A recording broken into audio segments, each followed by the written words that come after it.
ہم تو بارش تیز ہو تو نماز قضا ہو جاتی ہے، ہم تو رات دیر سے شادی سے پہنچے ہیں اور سحری کے وقت ہم گھر آئے ہیں جی، تو اس لیے آج فجر قضا ہو گئی۔ عید کا رش تھا اور گاہک بے تحاشا تھے، عصر کی نماز اس لیے قضا ہو گئی۔ میں نے ٹوٹی کھولی، لائٹ نہیں تھی، پانی نہیں تھا، موٹر خراب تھی، اس لیے نماز قضا ہو گئی۔ ہمارے تو یہ معاملے ہیں، اور وہاں دشمن مقابلے میں کھڑا ہے، 3 دن کی پیاس ہے، خیموں سے تسبیح و تہلیل کی آوازیں آ رہی ہیں۔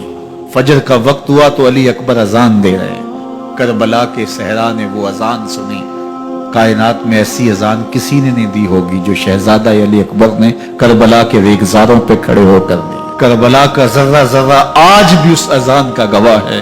امامت حضرت امام حسین کرواتے ہیں، فجر کی نماز ادا ہوتی ہے ریت کے مسلوں پہ۔ بندے کے ساتھ یہ احساس جڑا ہو کہ میں کسی کا بندہ ہوں اور میرا کوئی معبود ہے، یہ جڑا ہوا احساس انسان کو بندگی کے دائرے سے کبھی باہر نہیں جانے دیتا۔ تو بدن زخموں سے چور تھا۔ محتاط روایات کے مطابق جب آپ کا پیراہن اتارا گیا 122 سوراخ تیروں کے تھے، 33 زخم تلواروں کے اور 34 گھاؤ نیزوں کے۔ بخار کی تیزی ہو تو نمازیں چھوٹ جاتی ہیں، یہاں اتنے زخم، بہت ساری برچیاں بدن میں ٹوٹ گئی تھی، لخت لخت سے خون بہ رہا تھا، لیکن حسین ابن علی آتے ہی پیشانی سجدے میں رکھ کے کہتے ہیں سبحان ربی الاعلی۔ نماز قضا نہیں ہونے دی۔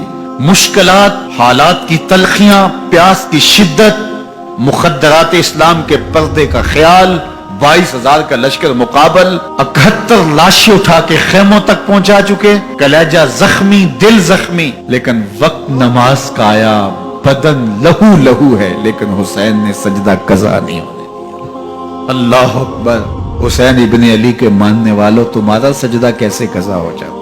اگر حسین ابن علی کا پیار سینے میں موجود ہے تو پھر سجدہ قضا نہیں ہونا چاہیے۔ اس ویڈیو کو شیئر ضرور کیجئے، ہو سکتا ہے آپ کے ایک شیئر سے یہ بات کسی کے دل میں اتر جائے۔ جزاک اللہ۔